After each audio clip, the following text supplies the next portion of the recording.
You're listening to Podketeers. Welcome to episode 453 of Podketeers. This week we talk about the latest update to Disney Dreamlight Valley, a new addition to the Haunted Mansion that seems to have gotten the original Hatbox Ghost treatment. San Fransokyo is coming along at DCA. Mel shares her thoughts on Ant-Man and the Wasp, Quantumania. We talk about when clout can get dangerous. Larry gives his thoughts on World of Color 1, Wondrous Journeys, Mickey and Minnie's Runaway Railway, plus more. And we cap it off with our Disney history segment, Great Moments with Mr. Andrew. We'd love for you to join the conversation on our social networks, including Instagram and Facebook, but we invite you to join us on Discord. Joining the community is super simple. Just head on over to podketeers.com/links and click on the Discord button to join the community. On that page, you'll also find easy access to things like our latest episode, a Quizneyland playlist, links to our YouTube channel and Goofy Guys Adventures YouTube channel, and a link for information about the FGP Squad. Speaking of the FGP Squad, also known as our podcast Fairy Godparents, a very special thank you goes out to them because it is their support via Patreon that help make these episodes of Podketeers possible. As part of the FGP Squad family, you get some additional perks like exclusive discount codes for Podketeers gear, additional content like the Podketeers After Show, and access to our happy hour calls, just to name a few. For more information on how you can become part of the FGP Squad family, we invite you to check out podketeers.com/FGP. And as always, a super special thank you goes out to all the members of the FGP Squad for their continued support. All right, well, it's time to get this episode going. If this is your first time hanging out with us, welcome. We hope that you enjoyed the episode and that you come back for more. But of course, if you've been hanging with us for a while now, welcome back, friends. Here is episode 453 of Podketeers.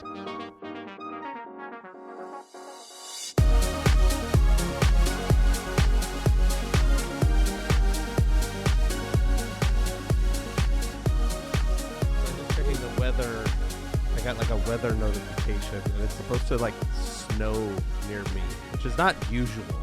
What? But Really? yeah, it's gonna be snowing like down to 1,000 feet. I live right on the cusp of like 1,000 feet, so it's probably won't get snow low. like right at my house, but it's gonna snow.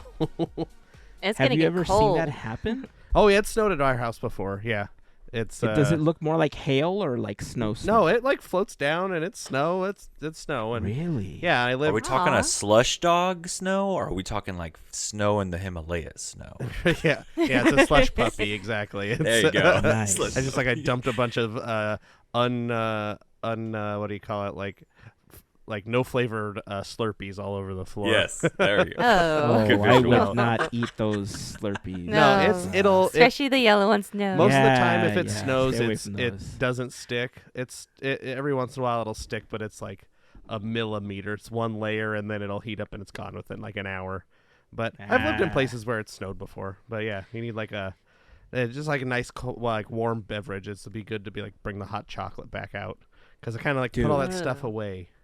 You know what you need for your hot chocolate? Huh. You need one of Melissa's cool new Toad mugs. Oh yeah, we should I should order one. Do you have a bunch in stock, Melissa? How many you got? How do we do this? These How are do we do actually this? pre-orders, so you would have to order first, Ooh. and then it'll be shipped to you after. Okay. Nice. Mhm. Tell people And where then- they can go to get your mug. The fine folks, the fine Squadketeers. Squadketeers. Well, you could go to my website, which is theoddmouseshop.com, and I actually have it on my home page or in my home decor section, and it's one of the first things that it's listed there. No? What's perfect is that the face actually matches like how we're gonna feel about the weather because there's X's in the eyes, so that's how I feel when it's really, really cold. So perfect. I feel So like if you know anyone who needs that, that's it. maybe put a little nip of something in there. With Yeah. those Oh, yeah. eyes. Perfect for hot Right. chocolate. Perfect toddy. for coffee, a hot toddy. Oh yeah. I mean, if you want to pretend you're drinking water. You put you put there you water go. or other Oh, clear listen. liquids if Water. that is what you choose to do. Maybe of the potato-based water kind. I There don't you know. go. Vegetable I don't water. know. Very Vegetable good. water, yeah. I don't know what you like to drink. I'm not here to tell you what you should or shouldn't drink in the cool mug that Mel has for pre-sale at theoddmouseshop.com. Hey, you got to say it But right, Hazen. There you go. theoddmouseshop.com. There you go. So if you're interested in checking that out and purchasing one for yourself, we'll put a link up on Instagram in our stories. We'll also put the link up on Discord for you to check it out. It's a cool mug. I like the eyeballs and the X's because it Thank reminds you. me of how I feel after sitting in long meetings sometimes. It's I just feel relatable. like so much You know what came I always at me. think of for Toad? Long meetings that are is- going nowhere in particular. Yes. I think a mug was a great idea because whenever I get on Toad, I think of the immediate end scene. Oh, the You need a dragon. drink, When you right? get through the Dragon. heat. Yeah. It's a little- It's one of the rides, like when lettuce it's whistle. cold and you get out in Disneyland. You've seen that scene when you go to, HE double hockey stick for the Yes. kids in the car. El infierno. Yeah. There you go. That is all. Caliente. So Pretty much all of that is why it happened. So, yes. I could have There used you that go. friggin' mug when I ate one of those gross candies I was texting you about. They were Oh. so bad. Oh. I didn't I tell like you, Larry. What are they called? Tell these people what this is, because it was like chili watermelon flavor, and Well, those are my favorite. By the It way. was- It's like They're an the- acquired taste. yeah, Yeah. They're called pica gomas. that. They're like Nice. Yeah. they are chili covered watermelon flavored candy. No, they're kind of gummy. No. I don't know. It looked like I don't know. It looked I don't know. It tasted like it was supposed to be a joke candy. I don't know. I'm the whitest person on the planet, Poor so Andrew. it's fine. But Yeah. I was at my cousin's birthday party. He's turning 4. My cousin's half Mexican, half white, like me. Well, I'm not half. I'm white. I'm a very, very white man, and I can't handle anything. And so they get the best of both worlds. There's they have stuff from all over all sides of the family. So they did a piñata, and Yes. It And- always tastes better coming from a piñata. yeah, it was Right? a Paw Patrol piñata. Oh no. And, yeah, Poor the body Chase. fell off, and oh no, it was the pink one. I don't remember Oh. what Visuals. Sky or something. I think maybe. Is that Sky? I think she's so. the one I in the think that's- helicopter, right? I think that's what it was. I don't know Okay. Paw Patrol, but I think She that's was what it was. crushed All out that of was the left air. was a head was hanging from the tree. Oh my As god. always. At the end of the no. piñata. So, but my uncle picked up one of those and handed it to me, and you got to try this. And I go, okay. It looked all right, and it was not all right. So, a warning for any people that have not tried this or didn't grow up with these flavors like I have. They are hard to digest, devour. I had to spit it out. It was so bad. The ones that they make here, there's like 2 versions of them, right? There's the ones that they sell in Mexico, and those are the flavorful ones to me. And then there's the ones that they sell in the United States, which are not as bad, in my opinion. Now, if you're not used to eating spicy food, like I can understand why that would get you, because they are spicy. They're just not like They are. if you get like the Mexican version spicy, Uh-huh. right? And it's funny because while you're evading a candy with spice, I recently went to the store and saw a jar of Famous Dave's pickle chips. Like it said sweet and spicy on there, and like I like spicy pickles, and I thought, oh, these are great. Like I could put them in sandwiches. They're already pre-sliced and everything's fantastic. I open the jar and I'm ready to put it in a sandwich, and they are so sweet. I could not stand them. Like it tasted like overly sweet relish. Okay, there was Ew. nothing spicy about these pickles. And so what I did was I took this giant jar from Costco with these supposed spicy sweet pickles, and I dumped like 2 cups of chili flakes into the jar, and I put it back in the fridge. I shook it up and I put it back in the fridge. And 2 days into it, whoo, baby, that's some spicy pickles. Nice. I would not have thought about that. It made me happy. If I had like actual chilies to drop in there, I would have done that, but I didn't have any, so I just did a bunch of chili flakes, and it did the job.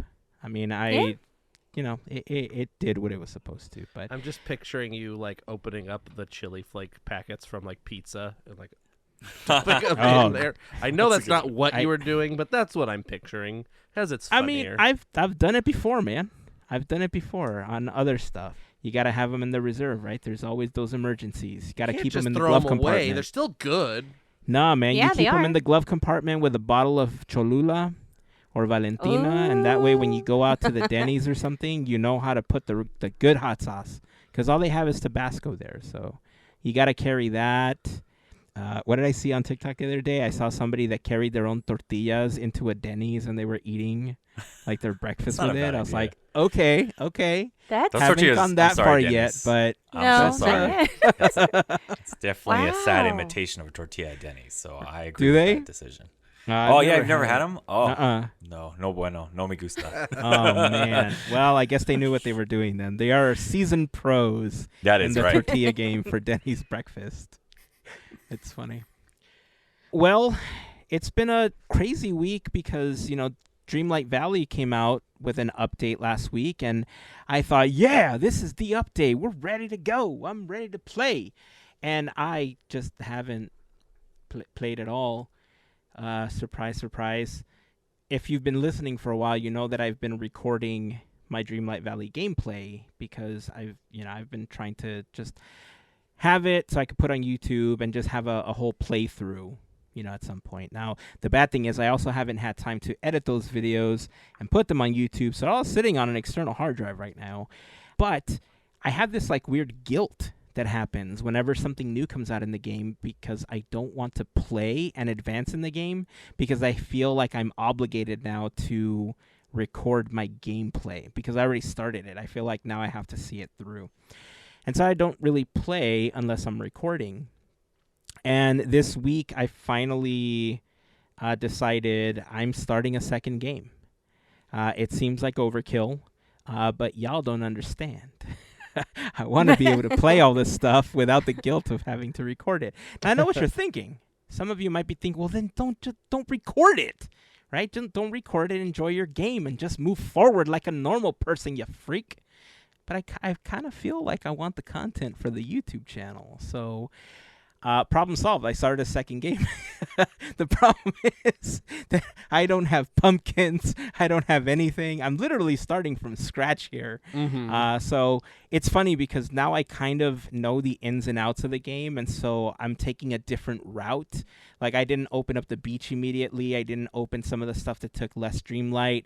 I collected enough to do the Glade of Trust so that I can get okra to start money making with some okra, and so the strategy's totally different now, right? Mm-hmm. I did start a little bit of the new Star Path, and I had enough to purchase the castle because they have a castle that you can buy to replace your home. Mm-hmm. It's like Cinderella's castle from Walt Disney World. Mm-hmm. But I can't use it. Oh. I can't, it tells me when I try to swap it out that I need to upgrade my home to like the highest tier, it has which to be fully costs upgraded. you. Yeah, so the first upgrade I think is 20,000. The next one's 50. The last one's 75,000 coins, and I can't use the castle till it's fully upgraded. So I just started upgrading the stalls, Scrooge's shop. I've been grinding through Dreamlight to try to open up as many biomes as possible. So I left my game alone, like my original game, alone for a little bit. So the pumpkins have been sitting there for a week and a half now, unharvested. I've been losing out on the chestfuls of pumpkins that I would normally be getting on a daily basis, but that's okay. We're starting a second game. It's all good. You have a whole 2 rooms full of pumpkins. I think you'll live. 2.5, sir. 2.5 rooms of pumpkins. a whole Going lot on of 3 patience soon. too. Ooh. Yeah, I mean, this game, it can be addicting. It can be pretty soothing if you're looking for something to just pass the time with. But be careful because, you might be thinking like, yeah, I'm going for like 30, 45 minutes of time wasted today. 7 hours later, you're like, where did my day go? I was supposed to grocery shop today. What happened? But it's so fun. It's so fun. I just got Mirabelle and Mini Casita. Nice. Super fun. I like it. Knowing what's been happening to me, Larry, and knowing these issues that I'm facing starting a new game and, time wasted and time invested in the game. How do you feel now? You still jumping in? You still ready to like run out and buy a game console to play? I don't know about buying a game console. He did just, before, guys, off camera, a little bit behind the scenes for you all, he did just show me a very cool tool using an iPad. I do have that access, but I don't have a PS5 where you can remote in, which is another... It's kind of like when you guys always try to sell a 3D printer game when I hear about, it's like that's getting me on that same path of being like, I guess I could get a PS5 just to play. But I really am waiting for that, which I heard you guys mention the feature of the multiplayer coming. I think that's the one that's going to get me because I like playing with you guys. And you guys now being the pros and being to hear, like I said, to hear it through you guys, it's kind of like a hype game. So it's like, when do I jump into the game to not feel so much... not that where it's overwhelming, I guess you'd say, but more in the place of where I feel like I could start chipping away at it. Like, because like when you say right now, like I have no pumpkins, but I decided to go this route instead of what I did last time, that makes me feel good about it, right? Because I'm like, okay, then there's like a path you could choose, right? But I don't know, man. I really don't know. I wish I kind of would have threw it on my Christmas list now, PS5, but you totally should have, dude. You totally should have. I didn't think that one out. Sure didn't. I have to tell you, seeing this on different consoles, I think I talked about this briefly before, but I've seen this now played on PC, I've seen it played on Xbox, I've seen the gameplay on PlayStation, and I've experienced it on the Switch.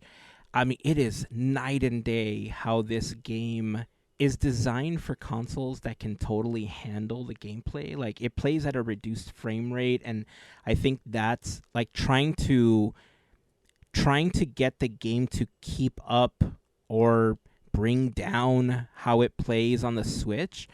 I can see why so many people get frustrated with it. Like, if you don't know any better, you don't play on other systems, or you don't have access to see what it's like on other systems, then it is what it is, right? You just kind of get used to it. But after seeing it on the other consoles and seeing how it runs on a PC, dude, I've seen people doing 1,000 pumpkins like on an Xbox, and it's night and day how different it is on the Switch, which in a way frustrates me a bit more that Nintendo isn't really pushing to create like a Switch Pro or anything to compete with the other consoles. They're just kind of like, yep, here's that's kind of how they've always been, though, right? Yeah, here's the new Zelda game coming in May. If it locks up on you, sorry, Jack. It is what it is. Oh, those new Pokemon games? Yeah, we know they're locking up systems and the graphics aren't keeping up, but you know what?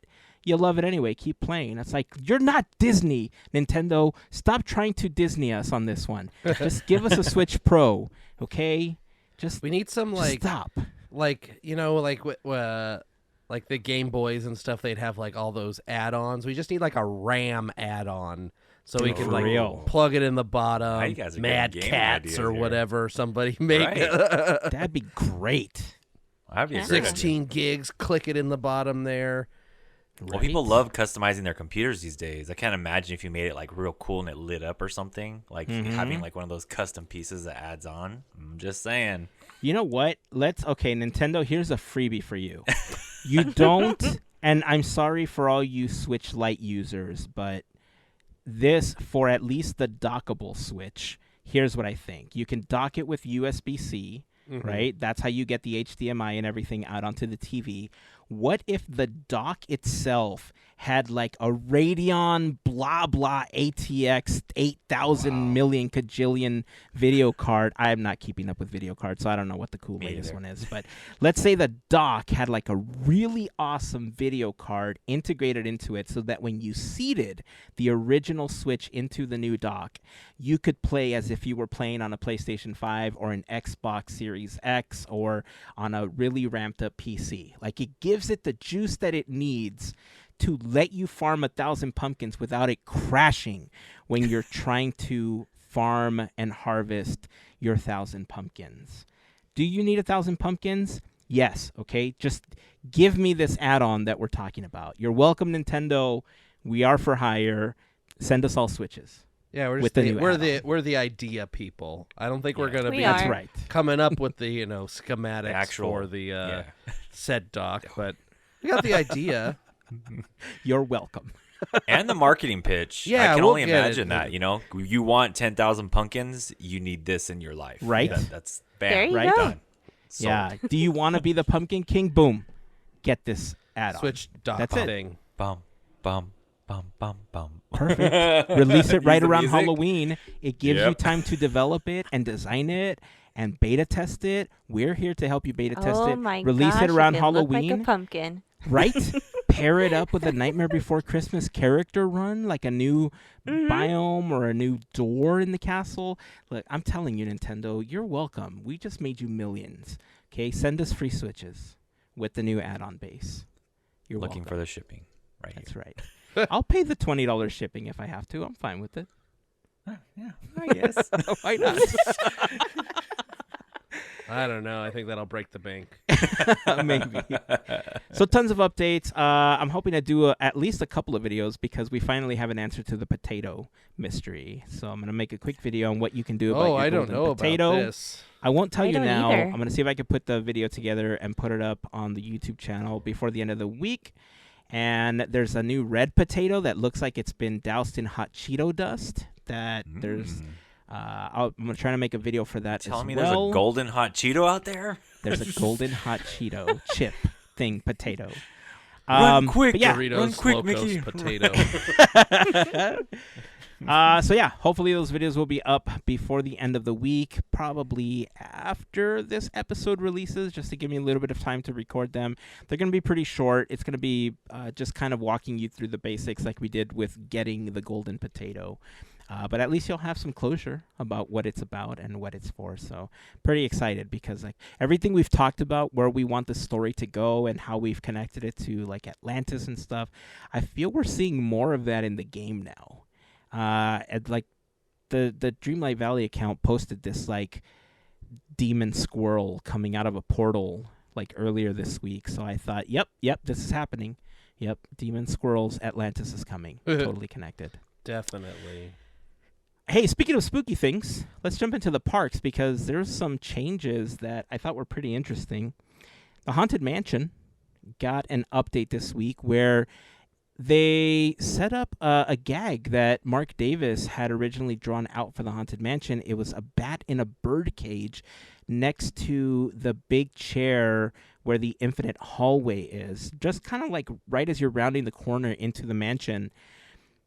And then, it was there for like a day or two, and then it was gone. Totally Hatbox ghosted its way out of the mansion. But it was a cool gag. I thought, hey, this is a nice little addition. It's not a big addition, but it's nice to see some of these concepts making it into the attraction. Anyone hear about what happened?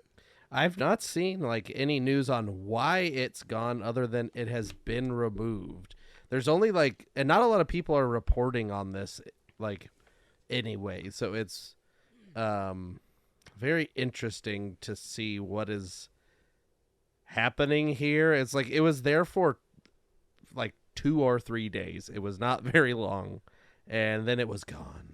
I was going to say, I haven't heard anything either. Yeah. Where was the exact spot? So guys as you know, come up, you go up the stairs. You look right. Get in your doom buggy. You go up the stairs, and then the first thing you see is the endless hallway, and to the right is the armchair. Gotcha. Or no, I'm sorry. Right. To the left Left, is the you're armchair. right. The You're right correct. is the armor. The left Gotcha. is the armchair. It's just strange that would happen. Even if it didn't work, I mean, just leave it there. It's still Yeah. pretty nice to see something different. But, yeah, no, that's just weird. It's just weird to do that.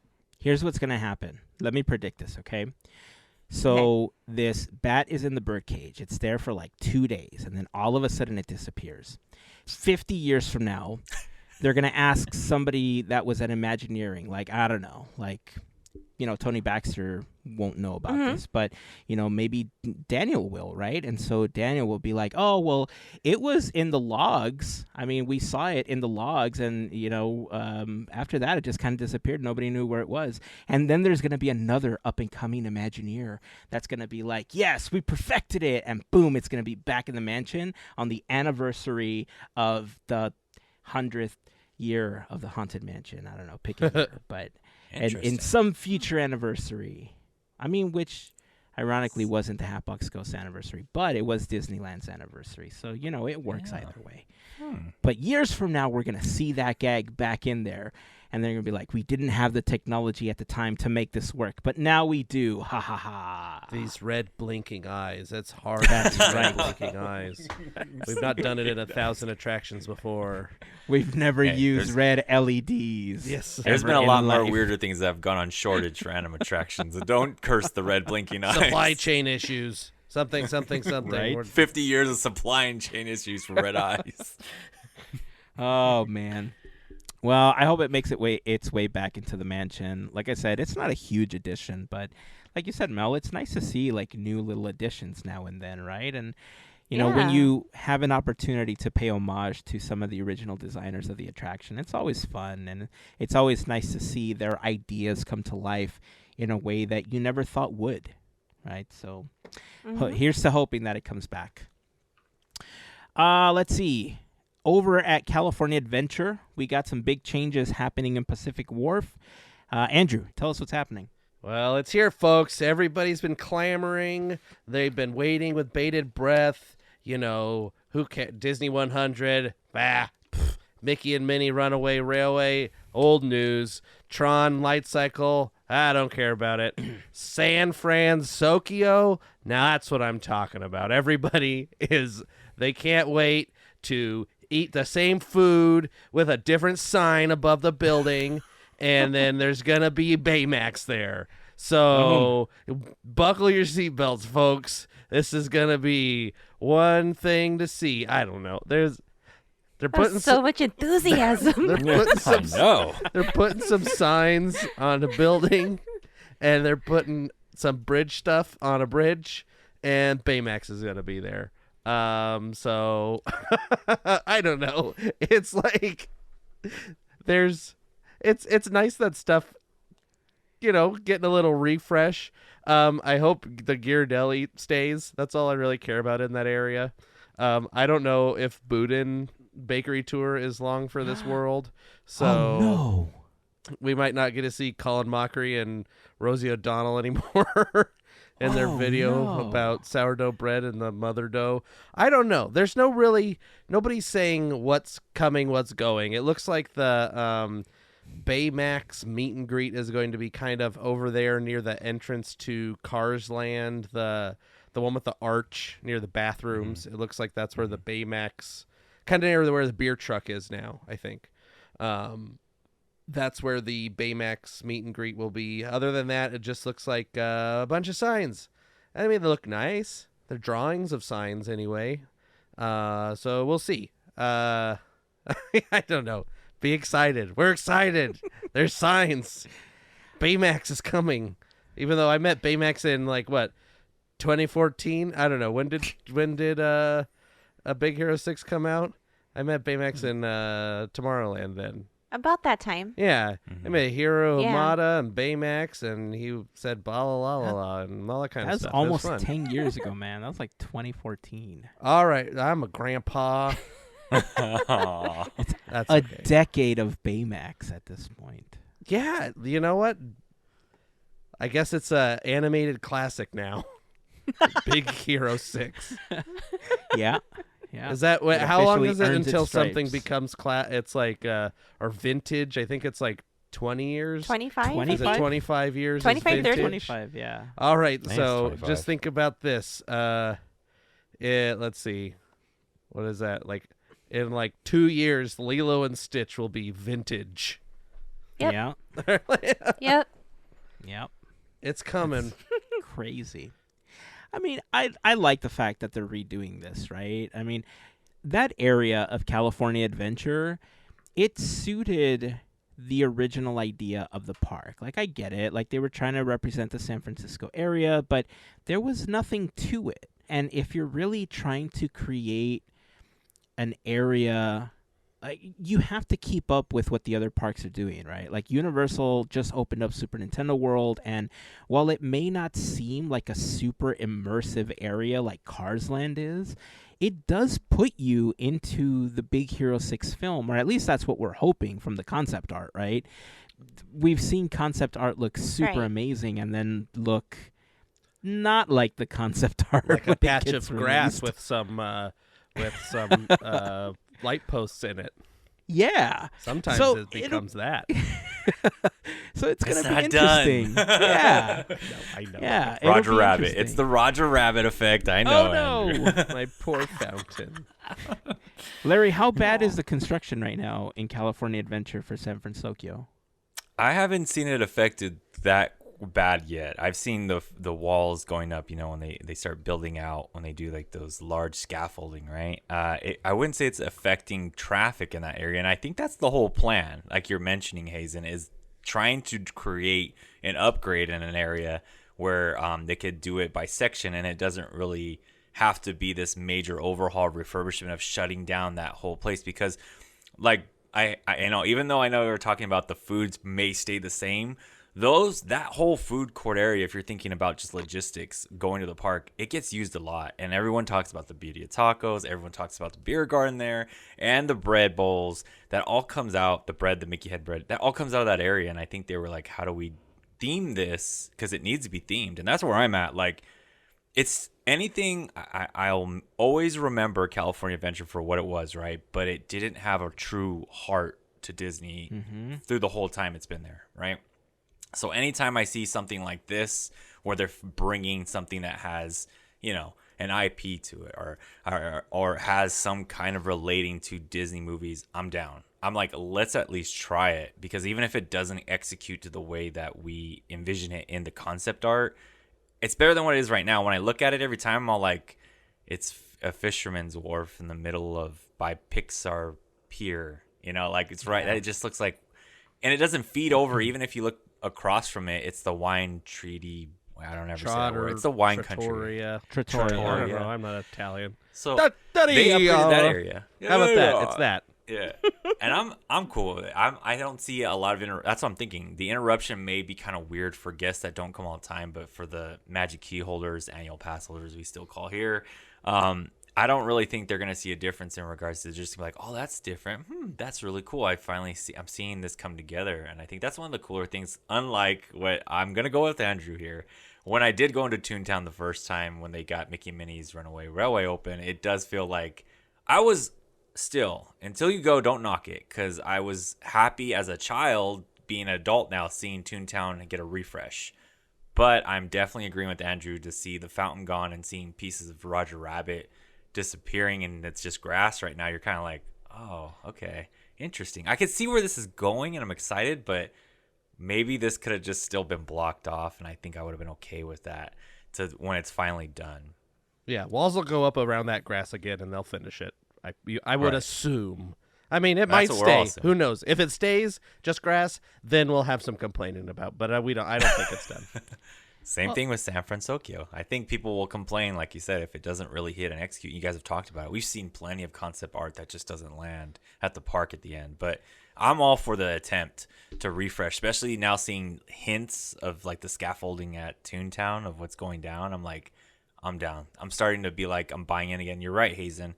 With Super Nintendo World, like, and I heard you guys talk about too, when you see it right on video, people are forgetting how tiny it is. It's really small, but the actual execution of it from where it's originally coming from, I believe Japan, right? So it's really replicates that well, and it's nice to see that come here to America. But these are like fresh ideas Disney's working on to refresh a part that they have at the park already. So I'm all in. Yeah.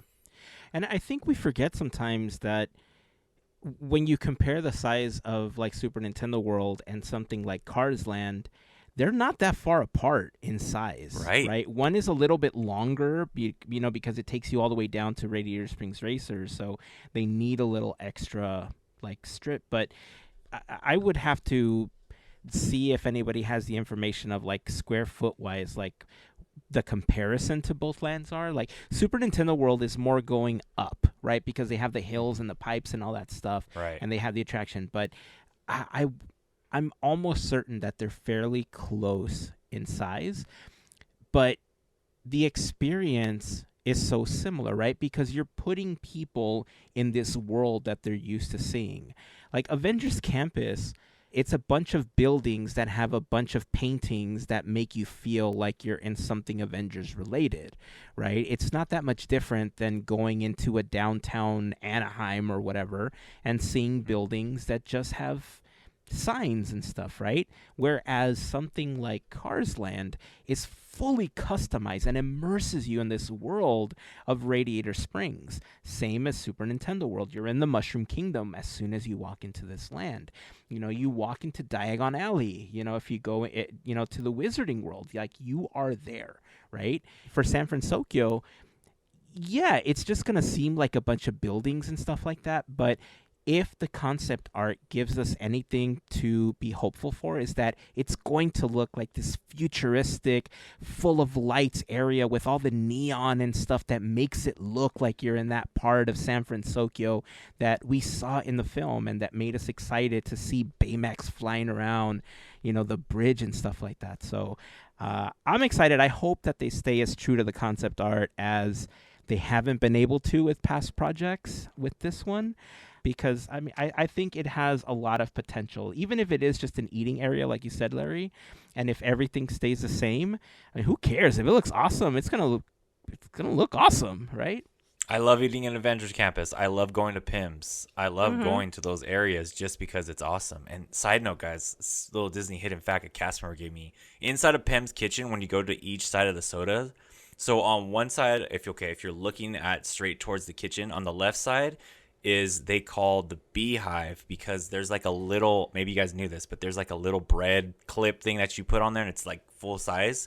That's the birth date of the Wasp. And then you go on the other side, they call it the anthill because it has the birth date of Paul Rudd, Ant-Man. They have the birth dates. They're labeled like bread labels, when they go bad. That's cool. I just found that out this weekend.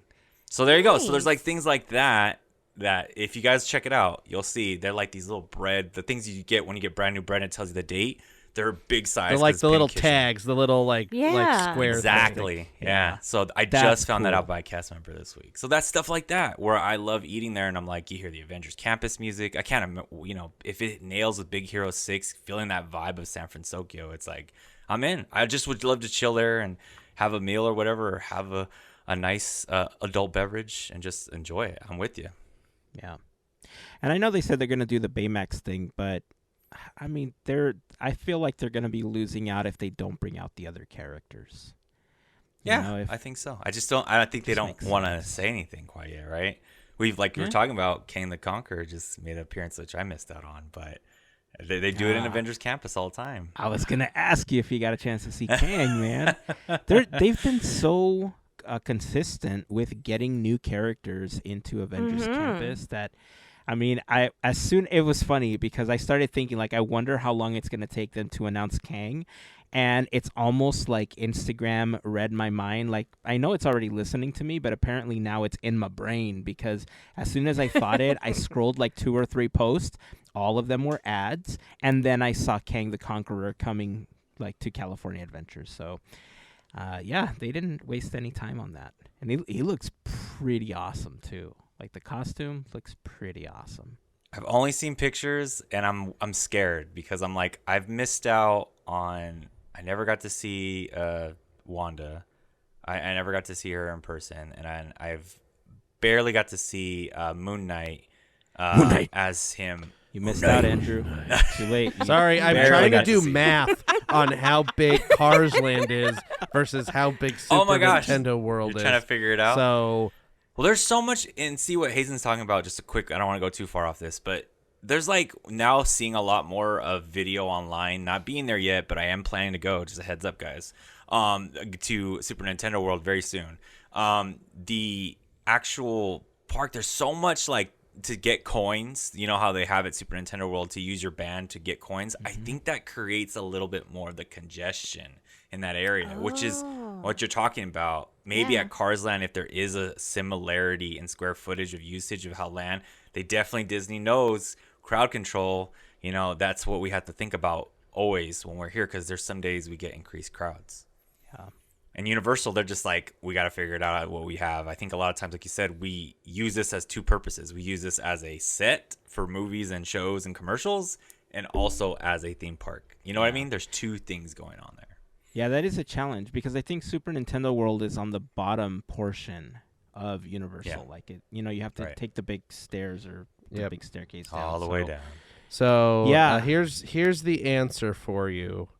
Super Nintendo World, all encompassing with its buildings, show buildings, and everything, 1 acre is 43,000 square feet.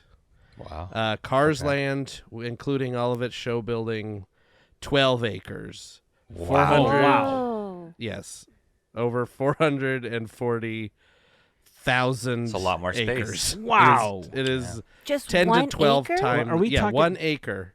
But that's including racers, right? Well, so that's including the building. That's including all buildings and everything. But remember, Super Nintendo World has 1 attraction and 1 restaurant. Right. Wow. Cars Land my has depth perception looking down, you know, the street in Radiator Springs is totally off.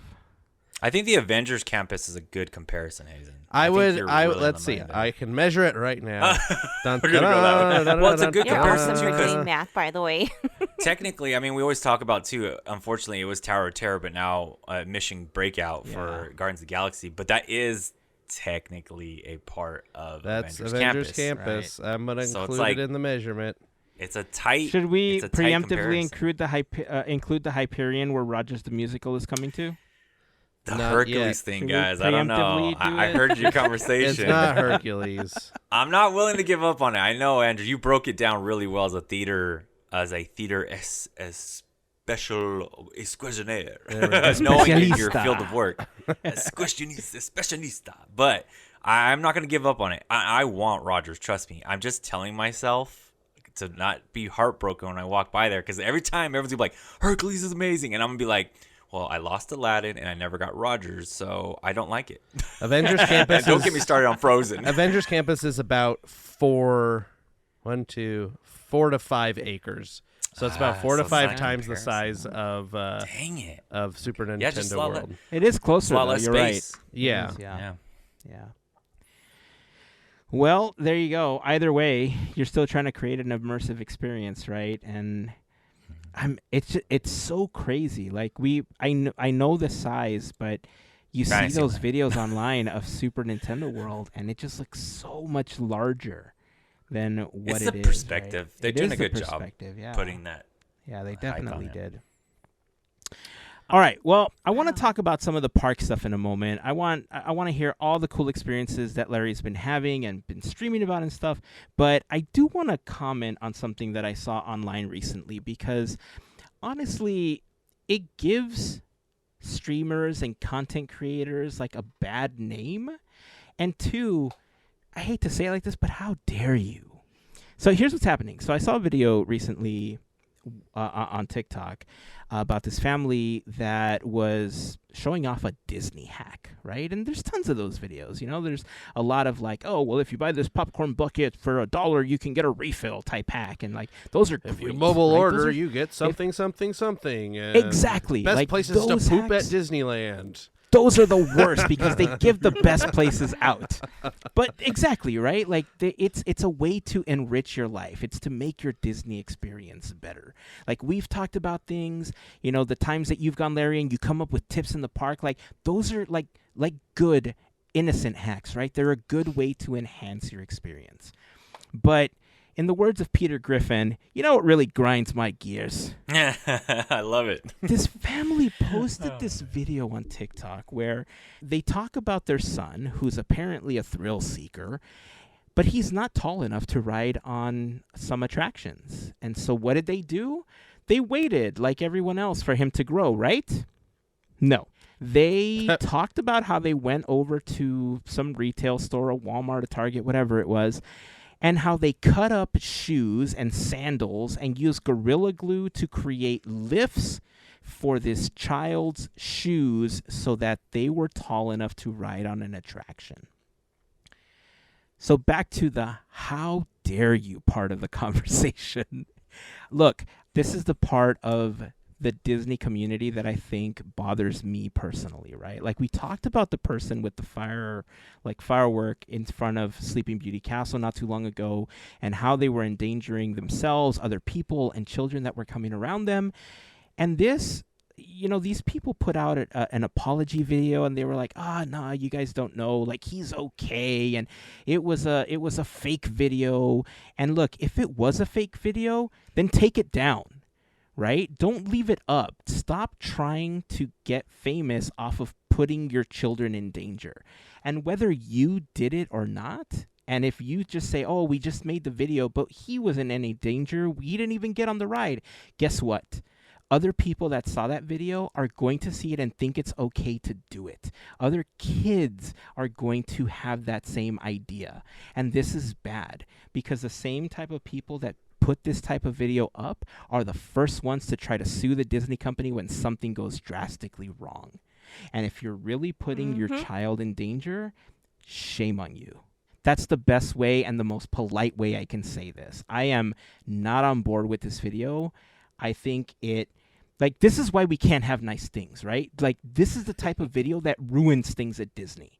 This is the type of video that, again, gives the Disney adults, and the streamers a bad name. So my wife, Tina, she saw the video as well before you had shared it. And she said there's replies to the video from cast members saying, like, yeah, this isn't getting past us. And if you did get past it, that cast member doesn't care that day, or they too tired. But these cast members, they're not stupid.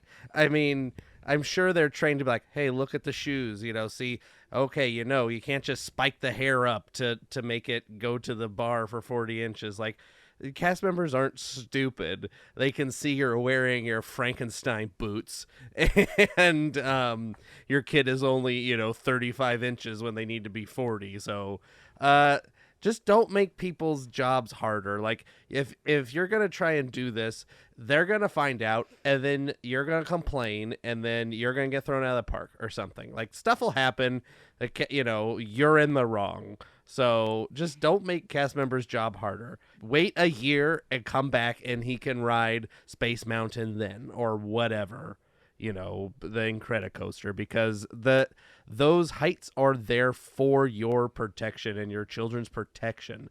It's not like there's just some arbitrary number where they're like, oh, well, this one, I think we don't want little kids on it, so let's just make it 40 inches just because this is they're not going to want to ride it anyway. No, the restraints and harnesses that keep you in the ride vehicle are meant for a certain height person, and if you are smaller than that, you can slip out and fly off and XYZ thing happen.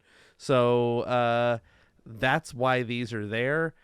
Yeah, maybe your kid will be disappointed, but they'll probably be a lot more disappointed if they're dead. And you'd probably be a little more disappointed too. So just think about that next time you're trying to go and skirt safety protocols that are there to protect you and your family. I am so happy. I did not know that cast members chimed in. I was just, as I'm listening and you're saying all these things, honestly, the reason, okay, so we spoke about this in the chat, and I didn't have anything bad because I saw, and I am so sorry to say this, I saw the stupidity in some people while I worked at Soarin'. I kid you not, people have tried this. Cast members know. They know we have an eye, or I don't say I, excuse me, not we, this was beforehand, but you train your eye to see certain things, and guests try to do certain things, and it's like, no, it doesn't get past cast members. These people, they knew what they were doing. And it's actually hilarious to think that they thought they were the first ones to do this. I'm so sorry for laughing, but it's like, how dumb can you be thinking you're the first person when I've seen this from more than a decade ago? And I'm sure it's happened before that too. So there's like at least 3 marks. Like, I want to say before you get on the attraction, there's always 3, at least 3. Sometimes you don't see them, but they're there, and it could be like a simple swatch of paint, a simple line, but they're there for a reason because we see everything. Cast members, like, they'll be the first line to like look at height. And if your kid is not that height, sorry, but your kid is not going on. And so if any cast member is listening and they chimed in, thank you. Thank you, because that's the truth. I mean, we see it, they see it. They're not dumb. And for this hack, it's like, what example are you setting for your kid? Be a little bit smarter, people. Come on. You cannot be that dumb. Come on. And again, if you think, if anyone is trying to think of doing this or pulling this stunt, good luck, because cast members are much smarter because they've seen it all. And I'm pretty sure they've seen a lot more since the pandemic. So don't try them. Be nice to cast members. Come on. Oh, for me, you know, I live stream, obviously, guys. We've mentioned that right now here. And so when I go into the park, I try to be very mindful about it is posting, like, you know, a TikTok family here. It is posting to an online platform where it's up for the world to see. So you guys talked about a couple of weeks ago about the guests that bring in a pyrotechnic, technically, if you ask me, a firework into the park, you know, and how your thoughts, you guys explained that very clearly. And this really, I think, ties into that too, because it follows that same guideline that you guys are all talking about. It's just about being aware of sometimes if you go into your mindset thinking this would be good for clout on an online, you know, platform, or rather, is this really to help people? Try to find that question. I know that's hard to ask from everybody because everyone has different morals and different ways they're raised, right? But then I want to always tell people in my live stream that it's a private property and Disneyland can make the choice. Any cast member, security specifically, has eyes everywhere to make the choice to escort you out and then ban you from a park. Is it worth that moment? And like Andrew said, on the most extreme circumstance, is it worth the moment of causing harm to you or to anybody else? Like you've mentioned, Hazen, what would you do in that part? And I think for me, to kind of full circle back, for cast members, like Melissa just mentioned too, there's so many things that they have to keep eyes on. It's just a lot for them to keep the magic going. And we've mentioned how sometimes they've gotten the short end of the stick with just other things of just being there. So you know a part of their jobs is passion to keeping the magic alive. And when you try to make hacks, that's like being a bad magician, right? When you're cutting corners and not doing the full work. All right. Hacks aren't accepted. That's not good. That is the reason the word itself kind of has a negative connotation if you're a hack, right? So I get it. Everyone feels in these times maybe they have an experience they want and they would want their children and their kids to have, and they don't want to be outnumbered because of maybe just some natural point of them not having the growth spurt that someone else might not have. But in life, you know, it's not like he's or they or any kid or any adult, if that, I guess, is going to be counted out from everything. There'll be other things they can do and experiences, and then maybe later even to do that experience when they get to the right height. So whatever happens at that point, please just be considerate of not only the cast members, but around the people around you. Everyone's paying to get inside the park and have an experience that they want to remember, not because they got stuck in line for 30 minutes because security had to escort you out of a line that's probably already got a 40-minute wait. So if you want to be that person, then sure, you know, because of a TikTok video or because of a YouTube video or because of an Instagram story, then great. But I think you have to understand the risk with it. You know, like we just mentioned, all layers. Does it really pay off? Like, and let's say it did pay off. I think you've mentioned before, Hazen, like, let's say you have 1 million. I think this account may have had 1 million followers. Well, then you don't take down this video, and now that's with you for the rest of your channel. You definitely are going to split your audience at that point too. So it's like, and not including if you had anyone that wanted to support you financially, that could create some jeopardy there too. So it's like, how much is it worth? And really, is it worth doing harm to anybody in any layer, mentally, physically, right? Yeah. That's where I always look at it when I do things. That's a really great perspective. I mean, first of all, I just want to thank the three of you for really calming me down, because before I tossed it over to the three of you, man, Red Bull fuming. eyes and steam Yeah. started coming out. Almost as bad as when I first saw the video. You used an interesting word, Larry, and I think it's very appropriate here. It's the word clout, right? As content creators, we all want the viral moment. We all want to be in a position where we could do this for a living and stuff like that, right? These people are seemingly doing that, right? I don't know, but they're seemingly doing something right because they have over 1 million followers. And from what it looks like, they're sponsored by a major cookie brand right now. But let's say that somebody America's does follow favorite. America's favorite cookie brand, right? But let's say somebody follows this video and does this, and let's say that they did get away with it because they learned about it from this TikTok. Then again, like, there's some responsibility that goes along with that, right? Like, you can't leave it up. Like, this is the wrong way to go viral. I understand the concept of any publicity is good publicity, and there are seemingly some people that thrive on that negative publicity because it's easier to go viral with a negative moment than it is with something positive. That's the truth, right? That's just sadly the world that we live in. But when you're at the point when you're possibly putting someone's life in danger, come on, man. That is just not the Your right own, approach. maybe. You know? Your own children. Yeah, that's what you love. That's what right? bothers me the most about this video. Right. I So get it. There's family vlogs and stuff like that, but when you reach this point, as a joke or as a non-joke or whatever, like, I would never joke with my kids like that in a video. You know what I mean? Like, I don't know. I think that's what bothers me the Not most including about this.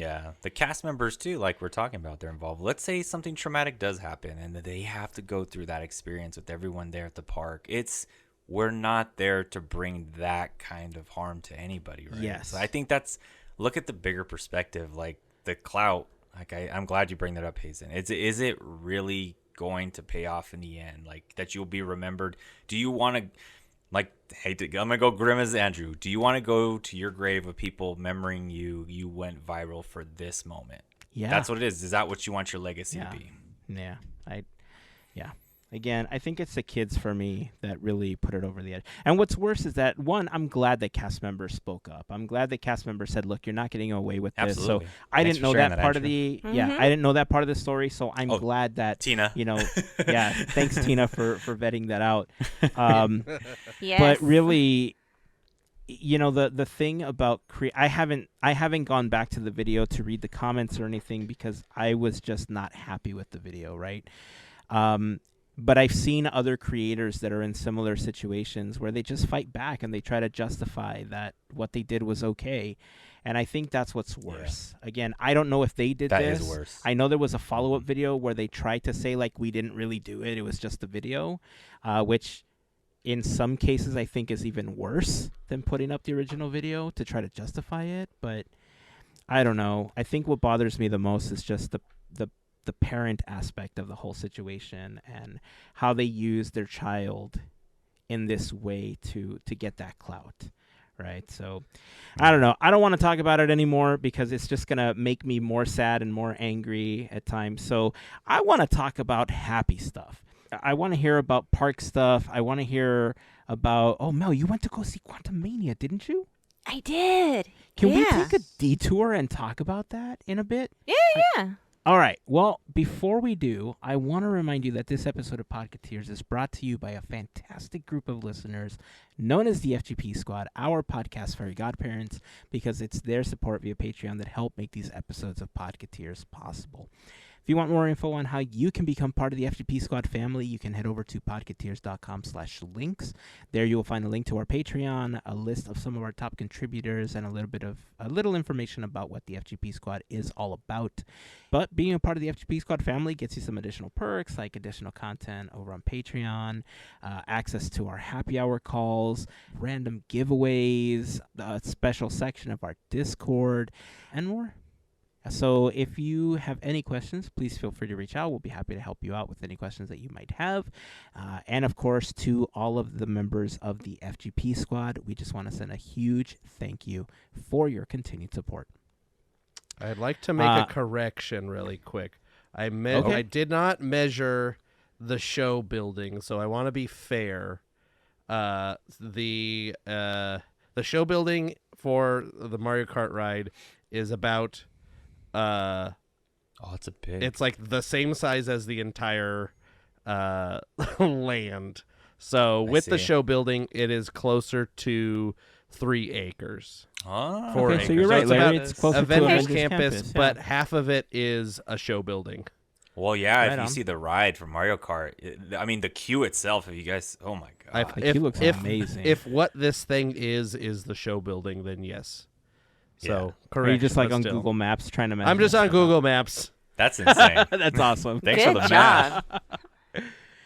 Cool. All right, so I want to get back to the park stuff because I want to hear about some of the experiences you've had, Larry, with Toontown and Mickey and Minnie's Runaway Railway, World of Color, all that good stuff. But before we continue, since we were talking about Ant-Man and the Wasp, Mel, tell us about Quantumania. Should we say spoiler-free? Okay. Spoilerific? Oh, Spoiler I alert? won't spoil anything. Are you sure? Because we could just talk about no. the whole movie. You could just tell us what's happening. No, I don't want to do that because what if you guys want to see it? No, That's I'm true. good. I'm Okay, good. Okay. I'm just Yeah, excited. no, I'm good. I'm going to give it in a perspective of me not knowing anything about the comics because I don't read any of the comics. I'm only going for, I want to see what it is. That's it. So I got to see it in Dolby Digital, which is always fun. I'm going to say it was worth the price because at the end I still felt like, hey, this was super fun. So I'm going to start off with that. The movie itself, to me, was a lot of fun. The trailer that you see had me thinking this movie was going to go in a different direction. So that was really good. Oh, wait. Can I say something real quick? Side note. Not even Marvel. DC fans. I got to see the Flash trailer on the screen. You're going to want to see this in theaters. I'm Batman. Yes. I was like, because, you I'm know, you get stoked. to see the trailers or stuff before the movie.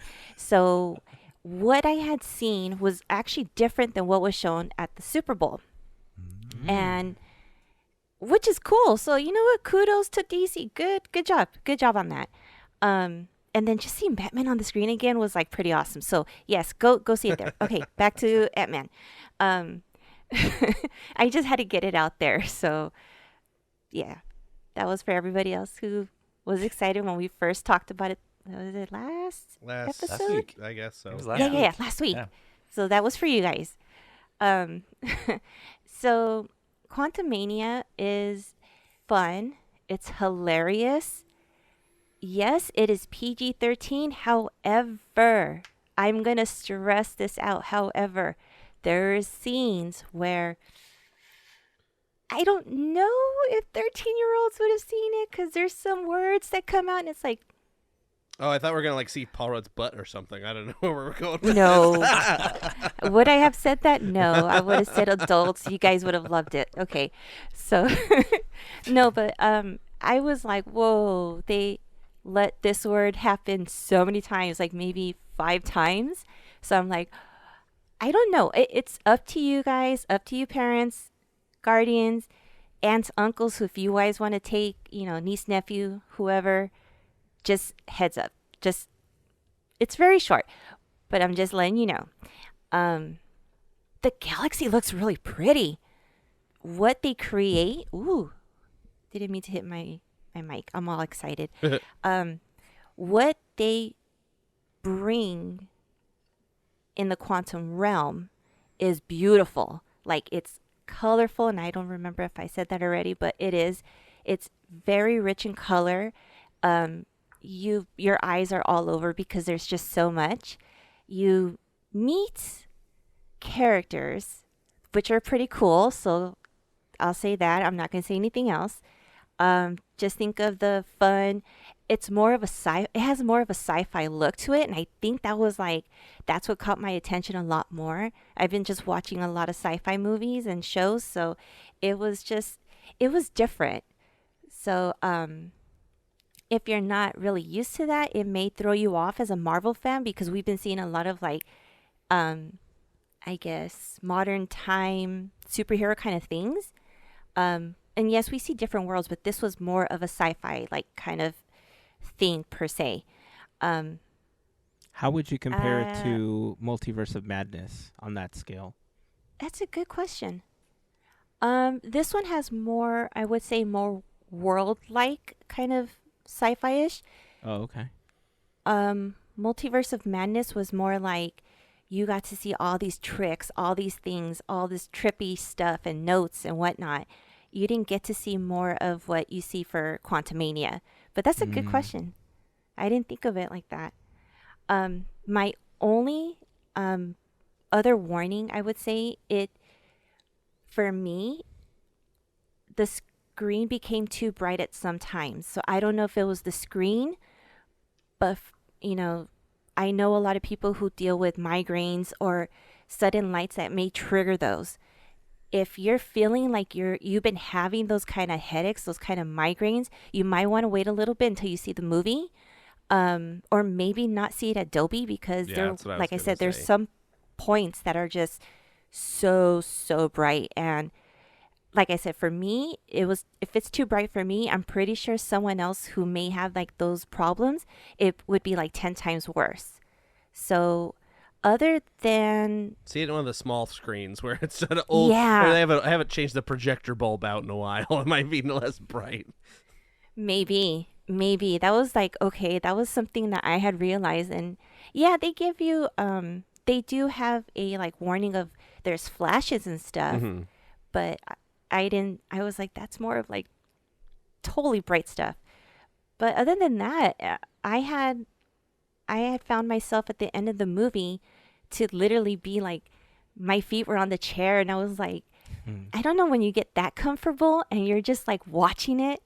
I wasn't bored in any way. I didn't disconnect or anyway. Oh, and there are 2 scenes, so stay in your seats. 2 end credit scenes? Stay in your seats. Nice. Do we get an appearance by I always forget his name, but his buddy? I will not say nada. Okay. No, I You just guys want watch to, it. is he in it? That's all. I could tell you.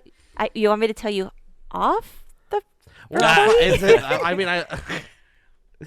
I guess if it's that big of a plot detail, we'll just leave it alone.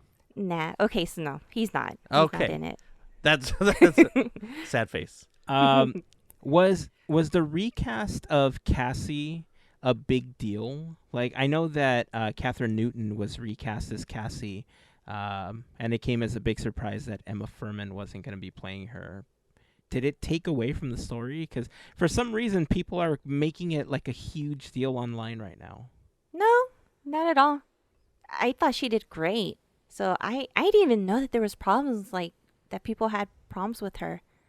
I don't think they did. It was at least the way that it's being reported. I don't know the details, right? Yeah. I'm just kind of going by what people report online. But I guess they just wanted somebody that could commit to more films in the future, because they're where they want to take the character. So I guess the only other question that I have is, did this feel like the official beginning of this next phase, and did they do a good job of setting up where you think the MCU is going now that we've already seen where Hawkeye goes, where we've seen the Marvels goes? I mean, obviously we're getting the Marvels film, which was originally supposed to release sometime mid this year, and now it's going to be later in the year. They're swapping dates. did this feel like the official kickoff of this next phase finally? Like, what was the vibe going into this film for you? Like, did it feel like a really good standalone film, or did it feel like it was only made to set up what comes next?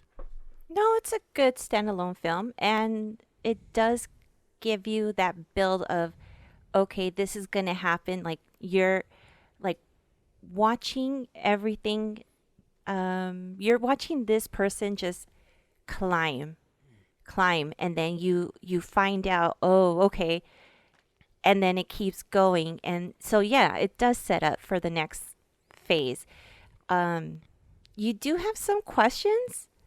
And I did have one question, but I'm not going to ask it because that'll spoil. So, no.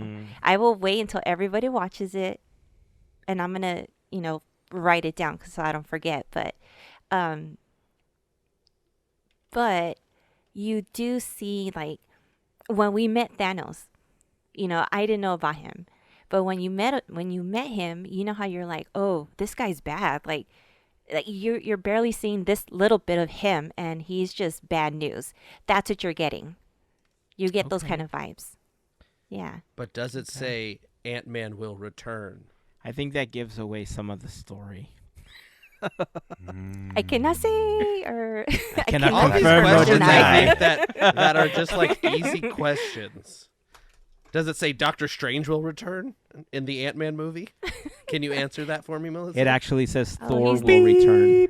It says If you pay attention at the end, it says Thor will return. it's like an anagram. It's something else, but if you have to switch around the letters, it says Thor. It's will funny. Indie writing. It's funny No, you just kidding. say this and you ask these questions. You're gonna get Easter eggs. It is almost So you're gonna Easter. hear little things and It is see almost things and be like, oh, this. That's it. Oh, Well, I guess man. I just have to go see the movie and stop asking questions about it. We just watched Wakanda Forever the other day, so on Disney Plus for the first time. So I know. I don't want to have to wait for Disney Plus, though. I know near me there's like another drive-in in the city of Paramount. And then I think the other closest one is out towards where you are, Larry. So I don't know, man. Either way, it looks like it's an evening out. make a Or trip I guess with the I could just go at kids, like it'll be fun. 10 o'clock in the morning when nobody's at the movie theater and just watch it at the local Yeah. AMC. When 10 all in the kids morning, are in it'll class just be you and some old ladies. I'm taking Yeah, a vacation I've day. been there. There you go. Maybe Been that's there. the way we watch it. I don't know. We'll see. Yeah, I don't want to wait too long because, it's always funny. Like when California Adventure releases a new character into the park, because in some cases, it feels like a spoiler, right? That's how it felt like with Black Panther. When they released the new Black Yes. Panther right into the park, it was like the day after the film release, and it's like, oh, that is clearly a Well, female Black thanks. Panther.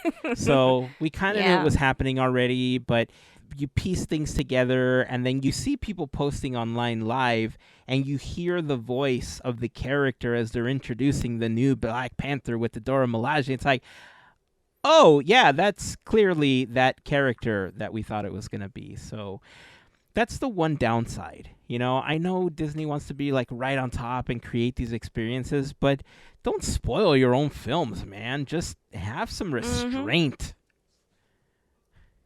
Or the gram. I don't know. Damned Right? if they do, damned if they don't, because Yeah, it's I'm with that too. it's kind of I like guess.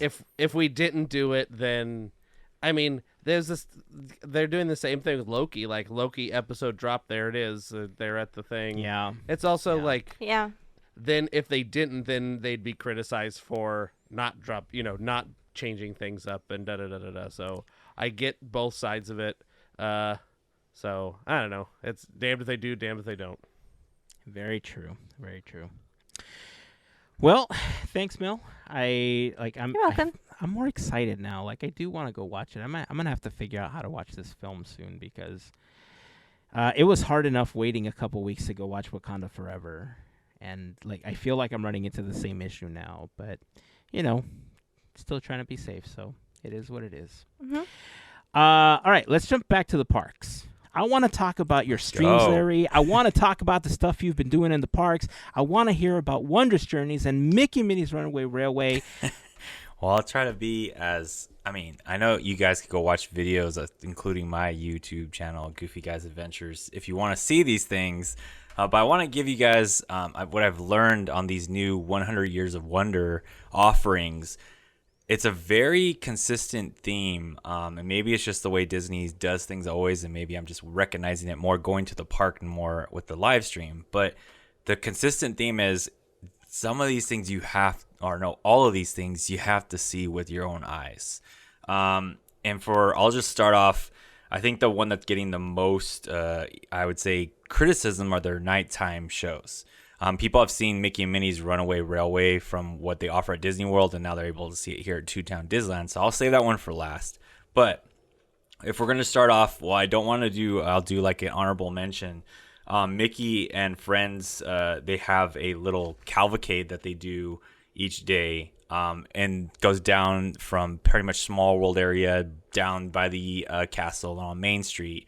Very small, but all the characters you want to see, your Significant Six, and also some other characters I'll mention on there like Maribel, or the ones you want to see from Encanto that get tossed in there, and they have special things that tip off to the 100 Years of Wonder, and the Significant Six are there with their overall costumes that you want to see with that really cool hologram or iridescent look that they have, which is really nice. And the music that they use when they come down for this cavalcade is really fun and does give you those vibes of like, oh man, I'm loving this feeling of like, I don't know, like a commercial, like you're in a Disney commercial when they come by, and you're just seeing like the slow-mo shot of like Goofy for me, like giving me a wave and like giving me the whole hugs in the middle air, like air hugs or whatever. And then, like I said, I say honorable mention because it's really small. I'm not going to sugarcoat that. It's not like a long offering. If you could prop a spot on Main Street for like just chilling, watching the castle for a minute, worth the chill to watch this little show. It's very nice to see. So then that leads right into, Wondrous, the fireworks show / projection show if you're there during the week. That's in Disneyland, and then World of Color 1. Okay. So I'm going to stick with World of Color 1 first, which is the World of Color show over at Disney California Adventure. I really want to emphasize to people, if you're looking, Melissa's talking about visuals from the Ant-Man movie, right? Quantumania. World of Color now, the projections, I saw some differences during the holiday time, like they're up in these projections or something. I just saw slight things.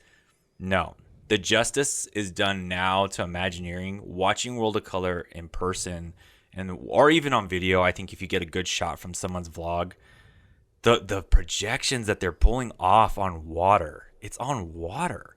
It's amazing. And some of the segments that I want to give shout outs to, the Coco segment, hold some tissues. I mean, if you love Coco, it's gonna smash you up in like, if you thought you were like a hardcore soulless, I don't know, Hulkamaniac, I don't know, whatever. If you thought you could just, if you love Coco, brother, if you thought you could just cut through it, I don't know, this is gonna cut onions on you, and I'll tell you, be ready. Inspiration for sure with Pocahontas scene for me, and then. I've never had a Star Wars and Marvel dedicated scene in a nighttime spectacular at Disneyland Resort. And I was seeing it on video. This is what I want to mention. When I saw it on video for the first time, I did see it on video before I went in person and saw it. When I saw it in person, as soon as the scene when Rogers comes out and says, "On your left," done. I immediately was like chills, and then I was like, I'm all in, and they're showing the Avengers and their logos on the water, and there's like little pyrotechnics going off, there's fire, and then you get the Doctor Strange, and then Hulk closes the scene out. It is, and the things they project and the lights they use on the Incredicoaster, oh my goodness. It just, the cohesion there. Now, the criticism is the cohesion of the overall show. I will agree with people. Like, it feels like sometimes the transitions could feel different for everyone because they're like, I don't know if I connect with the way, if you're going to compare it to World of Color, as the past, the original show, maybe that won't work for you as well. But if you're looking like for 100 Years of Wonder, yes, this is like giving you, like, you know how we're just talking about, how long is it? 10 years is it now? Does that really feel like it now? It becomes like a legacy or what? Yeah. Kind of does, because you're like, wow, I haven't realized 13 Avengers been around that years long, right? Is World of Color. Star Wars, some of these things. Maybe I'm hyping this up more than what it is, but you know what? I will tell you this. Okay, so Coco and that at World of Color 1, the end of the show, are you guys wanting me to, do you want me to hold off, or do you want me to spoil? You may have saw it at the end of the show. I'm just asking. I don't mind. Yeah, go ahead. Yeah. The scene Spoiler with alert Walt. for Larry. From Larry. Spoiler, there's a scene with Walt, and walk away from that as a Disney fan and tell me that it didn't hit you.